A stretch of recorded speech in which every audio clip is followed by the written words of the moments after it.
My husband kept a locked room at the end of the hallway for 11 years, and I never once questioned it. That sounds impossible now. But when you love someone and they say, "That's just storage from before we met," you believe them. You choose to believe them. Daniel was calm and careful and steady in the way that made me feel safe, and I was 24 when we married and I thought safety was the same thing as truth. He died on a Tuesday in March. A heart attack at 41, no warning, no goodbye. The paramedics said it was fast. I stood in the hospital hallway in the clothes I'd worn to work and tried to understand a world where Daniel was just gone. My sister-in-law, Renee, was the first person to arrive at the house that evening. She came before my own mother, before any of our friends. She hugged me for a long time in the doorway, and then, when she pulled back, her eyes moved down the hall toward that locked room. Just for a second. Just long enough for me to notice. I didn't say anything about it that night. The reading of Daniel's will took place 9 days after the funeral, in the office of his attorney, a quiet man named Arthur Clegg, who had represented Daniel since before our marriage. My younger sister, Joss, drove me there. She sat beside me in the waiting room and didn't try to fill the silence, which was the kindest thing she could have done. Renee was already inside when we were called in. She sat across the table with her hands folded, wearing a gray blazer. She smiled at me with the soft, careful smile people use when they pity you. Arthur cleared his throat and slid a sealed envelope across the table. "Your husband left specific instructions," he said. "This letter is only to be opened by you, in this office, today." I looked at my name on the front in Daniel's handwriting. My hands weren't steady when I opened it. "Claire," it began. "If you're reading this, then I'm gone, and I owe you an explanation I should have given you years ago. The room at the end of the hall is not storage. It's a home office I built when I was working on a project I couldn't tell you about while I was still alive. Everything is yours now. Don't let anyone rush you. Don't let Renee in that room before you." I read those last 2 sentences twice. Then I folded the letter and looked up at Arthur. "What project?" I asked. He pushed his glasses up and said Daniel had purchased a commercial property on the edge of town 3 years ago. A building that had once been a regional records archive, city-owned, sold off when the county digitized everything. Daniel had bought it quietly through an LLC and had been renovating it. He'd left it to me in full. Deed, renovations, operating agreements, all of it. Renee's chin lifted slightly. "He and I discussed that property extensively," she said. "He wanted it managed as a family investment. That was always his intention." "His letter says otherwise," I said. Her smile didn't change, but something behind it did. Arthur handed me a small key on a plain ring and a USB drive. "He left a video message as well," he said. "For your eyes only." I took both. Renee watched my hands the whole time. Joss drove me home. I sat in the passenger seat and stared at the key. It was ordinary, the kind that opens a filing cabinet or a small padlock. I had walked past the door it belonged to every day for 11 years. "She knew," Joss said. "I know," I said. "What are you going to do?" "Go home and open the door." The room was smaller than I'd imagined. A single desk, a monitor, 3 filing cabinets, and a corkboard that covered the entire left wall. The corkboard was dense with papers, photographs, printed maps, and handwritten notes connected by red string. In the center of it all was a photograph of the archive building, a wide brick structure with tall windows and a parking lot overgrown with weeds. I sat at the desk and plugged in the USB drive. Daniel's face appeared on screen. He looked healthy. He looked like himself. Seeing him that way was a physical thing, like a hand pressing flat against my chest. "Claire," he said, "I'm sorry I didn't tell you sooner.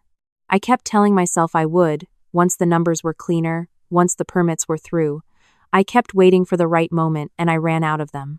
He explained that the archive building sat on a piece of land with an unusual zoning designation, a remnant of an old commercial corridor that had been rezoned around it but never updated itself. It meant the building could be converted for mixed-use development at a fraction of the normal cost and timeline. He'd spent 3 years researching it, quietly funding the permits, working with an architect named Gideon Farr, who he described as the only person outside the family who knew any of this. "Renee found out 8 months ago," he said. "I don't know how. She came to me with a proposal. She wanted to be named as a co-owner and managing partner. She said she could bring in outside investors. I told her no. After that, she started reaching out to those investors directly. I've been documenting it." He leaned forward slightly. "The corkboard has everything. There's a folder on the desktop called Anchor. Start there. And call Gideon before you do anything else. His number is in the top drawer. The video ended. I sat in that room for a long time. The anchor folder held 3 years of careful documentation. Purchase records, permit filings, architectural plans, environmental assessments, and correspondence. But it also held something else. A separate subfolder labeled R, which contained printed emails between Renee and a real estate investment group based in Atlanta, a firm called Harrow Capital. In those emails, Renee referred to herself as the managing trustee of the Clegg Farr Development, LLC. That LLC did not exist. She had invented it. The emails went back 7 months. She had taken a retainer of $40,000 from Harrow Capital in exchange for exclusive negotiating rights to the property. She had signed those agreements with a version of Daniel's name and her own. I read every page twice and then I called Gideon Farr. He answered on the second ring.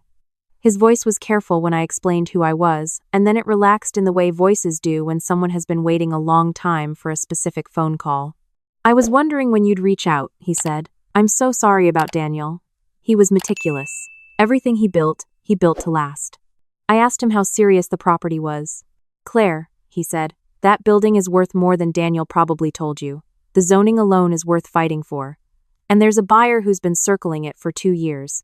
Legitimate, well-funded, and completely blocked because Renee has been telling them she controls the sale." I looked at the corkboard. "How soon can you meet me there?" We met at the archive building the next morning. Gideon was a tall man in his 50s with a measured way of speaking and ink on his left hand. He unlocked the front door and walked me through slowly. The building was larger inside than it appeared from the street. High ceilings, original hardwood floors warped in places but solid, wide corridors built for rolling carts of files. Gideon had already opened up 2 of the main rooms, stripped the drop ceilings, and exposed the original brick. It smelled like plaster dust and old paper, and something new underneath both of those things.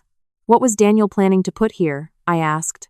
"Mixed-use creative space on the upper floor," Gideon said. "Ground floor split between a small food hall and a community meeting center. The city has been wanting something like this in this corridor for 15 years and never had a private partner willing to do it right." He paused at a window. Daniel wanted to do it right. My throat tightened. I turned away and looked at the corkboard photographs I'd brought, comparing them to the walls around me. Everything matched. He had planned this room by room. On the drive back, Joss called. "Renee texted me," she said. "She wants to talk. She says she's worried about you making decisions alone while you're still grieving. She's been telling investors she controls the property," I said. A pause. "How much?" $40,000 upfront. More promised. "Claire." Joss's voice was flat. "That's fraud." "I know. What do you need me to do?" "Come over tonight. I need another set of eyes on these documents." Joss arrived at 7 with takeout and reading glasses. We sat at Daniel's desk and went through everything together. She was a paralegal, not a lawyer, but she understood document structure, and she caught 2 things I'd missed. A clause in one of Renee's investor emails that referenced a side agreement, and a copy of a forged notary stamp on a letter she'd sent to Harrow Capital. "The notary stamp is fake," Joss said. "I can tell by the seal impression. This is the kind of thing that gets people charged." I photographed every page and emailed them to Arthur Clegg that night with a note asking him to move quickly. Arthur replied before 8 the next morning. "I've reviewed the materials. I'm filing an emergency motion to block any transfer or encumbrance of the property effective today. I've also forwarded the notary issue to a colleague in the DA's office. Call me when you're up." I called him immediately. "She's been busy," he said, and he did not mean it as a compliment. "I spoke to Harrow Capital's legal team this morning. They had no idea she wasn't authorized. They're cooperating fully." "What happens now?" "She'll know something is wrong by end of day when the motion is filed. She'll either go quiet or she'll escalate. Based on what you've shown me, I expect escalation." He was right. By 3 in the afternoon, Renee had called me 4 times and texted Joss twice. I let all of it go to voicemail. That evening, she showed up at my front door. I opened it and waited. She was dressed carefully, the blazer again, her expression arranged into something that was trying to be maternal. "Claire, you're not returning my calls. I'm worried." "You don't need to worry," I said. "You're making decisions about Daniel's estate while you're still in shock. You don't understand what he was building. He brought me in for a reason. You need someone who knows the landscape." "He brought you in for nothing," I said. "You went around him." Something shifted in her face. "You've been talking to Gideon." I've been reading documents, I said. There's a difference between talking to someone and reading the emails you sent to Harrow Capital using a name that wasn't yours to use. She was quiet for a moment. Then, I did what I had to do to protect the investment while Daniel was sick. He wasn't keeping up with timelines. People were losing confidence. He wasn't sick until the end, I said. You started those emails 8 months ago. Claire, if you block this deal, I'm not blocking a deal. I'm blocking you from selling something that belongs to me. I kept my voice level. Don't come here again without calling Arthur Clegg first. I closed the door. My hands shook a little in the hallway, but only for a minute. That night I sat at Daniel's desk again and opened a clean notebook. Joss had gone home, but she'd left her notes. I added mine. Then I made a list of every person Daniel had worked with on the Project City contacts, permit officers, the architect firm he'd used for the plans before Gideon. I sent each of them a short, factual email. My name, my relationship to the project, Arthur's contact information. Nothing emotional, just presence. By the next morning, 3 of them had replied, all saying some version of the same thing. They were glad I'd reached out because Renee had been representing herself as the point of contact for months. Gideon came to the house that afternoon and we worked at the kitchen table for 3 hours. He walked me through every phase of the building plan, what was permitted, what was funded, what was pending. The picture that emerged was cleaner than I'd expected. Daniel had been further along than he'd let on in the video. The ground floor was fully permitted. The food hall operator had already been selected. A local woman named Margot who had been waiting 8 months for the green light. The community meeting space had a soft commitment from the city for a modest operating grant. What's left? I asked. Upper floor financing, Gideon said. And a clear legal owner at the table so the real buyers stopped stalling. Who's the legitimate buyer? He slid a folder across the table. A development group called Solace Partners, based locally, with a track record of adaptive reuse projects. They'd been in communication with Daniel for almost a year. Their last email to him was 3 weeks before he died, asking when they could formalize the partnership. I read it twice, then I picked up my phone and called their lead partner directly. She answered herself. Her name was Petra, and she had a straightforward way of speaking that I liked immediately. When I explained who I was, she said, I've been hoping you'd call. I want to be honest with you. We stepped back when Renee started inserting herself. Something felt wrong. We didn't want to proceed without clarity on ownership. I have that clarity now, I said. Arthur Clegg is filing the court motion today. I'd like to resume the conversation. So would I, she said. Daniel described you once. He said you were the steadiest person he knew. I didn't answer that right away. I just looked at the folder on the table and thought about the locked room and the corkboard and the key on the plain ring. Tell me what you need from me, I said. We met at the building 2 days later. Petra brought one of her partners and an architect. Gideon was already there. I brought Joss, who had taken a personal day from work and showed up with printed copies of every document we had. We walked the building for 2 hours. Petra asked good questions. Her partner took measurements. The architect photographed the ceiling structure. Gideon explained what had already been done and what remained. I mostly listened and watched and learned the shape of what Daniel had spent 3 years building quietly in the background of our life together. At one point, Petra stopped in the middle of the wide corridor on the ground floor and said, This is a good building. Whoever designed the original structure understood light. It was a records archive, I said. They needed people to be able to read all day. She smiled. It was built to serve a purpose. That's the best kind. After the walkthrough, we sat at a folding table Gideon had set up in what would become the food hall. Petra outlined Solace Partners' proposal. It was close to what Daniel had sketched in his notes. Close enough that I felt something strange and sharp in my chest when I compared them. He had been thinking like them. He had been working toward the same place. I asked 3 questions. Gideon answered 2 of them. Petra answered the third. Then I said I needed a week to review everything with Arthur and I'd be in touch. Petra nodded. Take what you need. We're not going anywhere. On the way out, she stopped at the door and said quietly, I'm sorry about your husband. You can see how much of himself he put into this. I thanked her and walked to my car and sat there for a few minutes before starting the engine. Joss didn't say anything. She just sat beside me in the passenger seat the way she'd sat beside me in Arthur's waiting room, which was the right thing to do. Arthur called that evening. The court had granted the emergency motion. No transfers, no sales, no new agreements on the property without my signature and court approval. He'd also filed a formal complaint with the State Bar regarding the forged notary stamp and forwarded the Harrow Capital materials to the DA's office. What does Renee do now? I asked. She can contest it, which costs money she probably doesn't have, or she can cooperate and return Harrow's retainer, in which case we'd consider not pursuing civil damages. He paused. My read is she'll try one more push before she folds. He was right again. 3 days later, a short article appeared in a local online publication.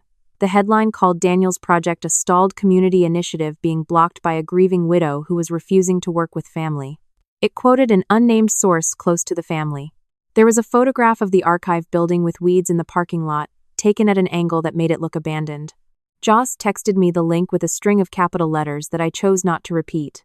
I forwarded it to Arthur and to Petra. Then I sat down and wrote a statement. 4 sentences. No emotion. The property is under active legal development. All previous unauthorized representations of ownership have been addressed in court. The project timeline is on track. Any questions should be directed to Arthur Clegg. Arthur sent it to the publication and to 3 local journalists who covered development news. By the following morning, 2 of them had reached out asking for the full story. I gave a single brief interview to a reporter named Diane, who had covered city planning for 12 years and whose questions were precise and fair. I brought the anchor folder and let her review the documents herself. She took notes in a small paper notebook. She didn't editorialize or perform sympathy. When we finished, she said, "This will run Thursday." It ran Thursday. It was factual and thorough. It included a quote from Petra about Solace Partners' plans, a quote from Margot, the food hall operator, about how long she'd been waiting, and a quote from Arthur about the court filings.